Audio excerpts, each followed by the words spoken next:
Ajude a manter o site. Compre Marrou Tias Volume 1, devidamente corrigido, em www.marroutias.com.br. Marrou é com H. 3/4 cego apresenta Marrou Tias.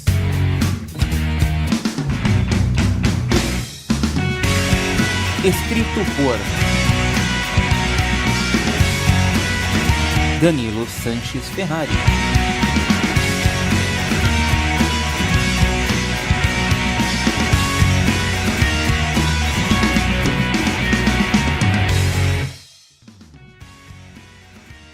Tatiane.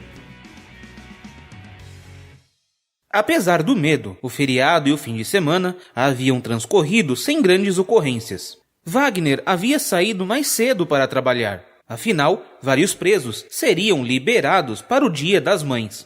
O homem sabia que essa data certamente causaria dor à esposa e inventou uma desculpa qualquer para justificar a mudança no horário. Tatiane usava uma camisola de seda rosa e se espreguiçava, rolando de um lado para o outro sobre a cama. Então, ela ouviu a voz de Stephanie saindo do comunicador que ela deixava sobre o baú de cabeceira da cama.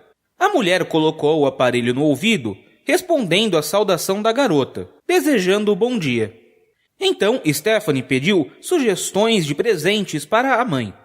Tatiane sentiu como se a mão de um gigante pegasse seu coração e apertasse. A garganta dela havia ficado seca, e na vez dela de responder, Tatiane disse não ter ideias, gaguejando. Stephanie perguntou se ela estava bem, mas Tatiane não queria responder. Ela só queria ficar deitada na cama, dormir e acordar dali uma semana. Stephanie desistiu de chamar Tatiane, mas Lady Anne não. O celular de Tatiane tocou, e quando ela viu que o nome de Lady aparecia na tela, atendeu a ligação e colocou a chamada no viva voz. Fala, disse Tatiane com a voz embargada. Você tá bem? Quer que eu vá aí? Perguntou Lady Anne. Depois de instantes de silêncio, Tatiane respondeu que queria ficar sozinha. Lady Anne lembrou Tatiane que Stephanie não sabia do ocorrido e desligou, se oferecendo para qualquer coisa que a amiga precisasse. Tatiane se levantou, foi até o banheiro da suíte, lavou o rosto e saiu do quarto. O quarto dava para um corredor com mais 2 portas e uma escada que descia para o andar de baixo. Uma dessas portas era o banheiro comum. A outra estava trancada há 4 meses. A última vez que aquela porta tinha sido aberta foi após o retorno da viagem de fim de ano. Tatiane parou na frente da porta, bateu, pediu licença e pegou uma chave que ficava escondida em um buraco no batente. Ao abrir a porta, um forte cheiro de mofo chegou às narinas de Tatiane, que foi até a janela e a abriu. A claridade de um dia nublado iluminou o quarto, revelando paredes pintadas de azul claro, com adesivos de aviõezinhos, trenzinhos, bolas de futebol e animais sorridentes colados. Em uma das paredes estava um berço branco, com um móvel, onde pássaros e aviões estavam parados, olhando para os traseiros uns dos outros, esperando que um botão fosse apertado, lhes dando autorização para correr em um pega-pega sem fim. Ao lado direito da porta havia uma cômoda, que também servia como trocador. Oposto ao berço, um guarda-roupas, e sob a janela, uma confortável poltrona para a amamentação. Tatiane se sentou na poltrona e começou a chorar, soluçando e gritando de raiva. Ficar na poltrona estava doendo demais, pois aquele móvel jamais seria usado para a tarefa que havia sido concebido. Então ela se ajoelhou no chão, começando a esmurrá-lo. Como os ursinhos do tapete não reclamavam das agressões, ela se sentiu frustrada, desistindo, se deitando em posição fetal, caindo no sono. Ela acordou com um barulho de motor e música de ninar tocada por algum instrumento metálico. Quando ela levantou a cabeça e olhou na direção do barulho, viu o marido de pé, apoiado sobre a lateral do berço, observando a brincadeira sem fim daquelas aves e aviões sorridentes. Quando percebeu que a esposa havia acordado, Wagner se virou para ela e disse com os olhos vermelhos e cheios de lágrimas: Tiago e Jéssica se ofereceram para desmontar o quarto pra gente. Eles disseram que vai ser melhor. Tatiane não queria se desfazer das coisas, mas aquilo tudo machucava demais. E coisas tão bonitas não podiam machucar. Elas deviam fazer sorrir. Tatiane acenou com a cabeça de leve, dando autorização para que o quarto fosse desmontado. Wagner estendeu a mão para a mulher e a ajudou a levantar. Antes de fechar a porta do quarto atrás de si, Tatiane olhou para o local e falou: Um dia eu vou encontrar o bandido que te tirou de mim. Eu vou fazê-lo sofrer, até que ele implore para morrer.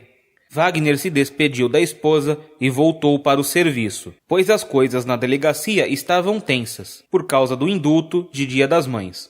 Tatiane tomou um banho, comeu algo e foi ajudar Leidiane a organizar uma nova loja. Assim, se distrairia. À tarde, Tiago falou de uma imprudência de Stephanie para impedir um assalto a um ônibus em que ela estava.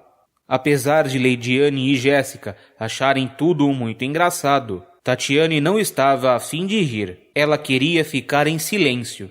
Na terça, Tiago e Jéssica foram desmontar o quarto do falecido bebê, o que se mostrou mais doloroso do que o esperado. Afinal, Tiago também havia perdido o sobrinho.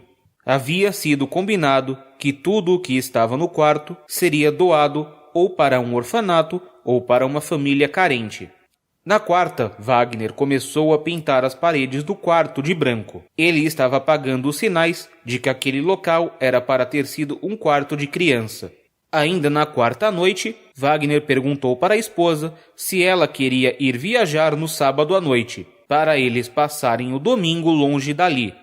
Tatiane achou a ideia ótima. Eles escolheram a cidade mais pequena e pacata, que tinha vagas para hospedagem, e alugaram um chalé para passarem o domingo. No sábado, Wagner e Tatiane foram até a casa de Stephanie, para dar os parabéns a Stella pelo Dia das Mães. Tatiane notou que Stephanie a estava encarando, e imaginou que assim que saísse dali, a garota iria perguntar para alguém o que ela tinha. Dito e feito. Quando já estavam na estrada, Leidiane avisou para Tatiane que Stephanie estava preocupada com ela e contou que explicou as coisas para a garota. Tatiane agradeceu, pois essa tarefa seria dolorosa para ela. Quando eles chegaram no chalé, a intenção era que tivessem uma noite romântica, mas ambos não estavam conseguindo se animar. Eles acabaram dormindo e acordaram apenas no domingo. Eles caminharam pela pequena cidade, sem rumo ou ideia do que fazer. Foram à igreja, andaram em uma praça, praticamente rodaram a cidade até a hora do almoço. Depois que almoçaram, voltaram a andar pela cidade, com a falsa desculpa de facilitar a digestão da comida.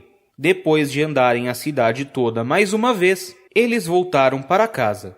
Porém, antes de realmente irem para a residência, eles resolveram passar no cemitério para visitar o túmulo do filho.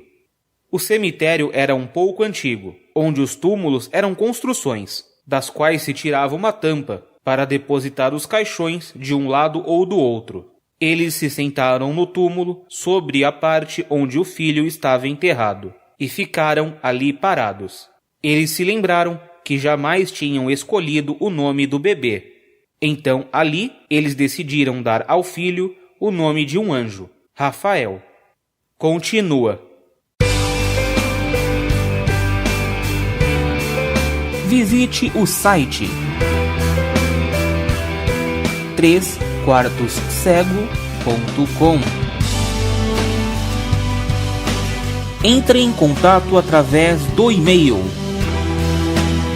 contato@3quartoscego.com.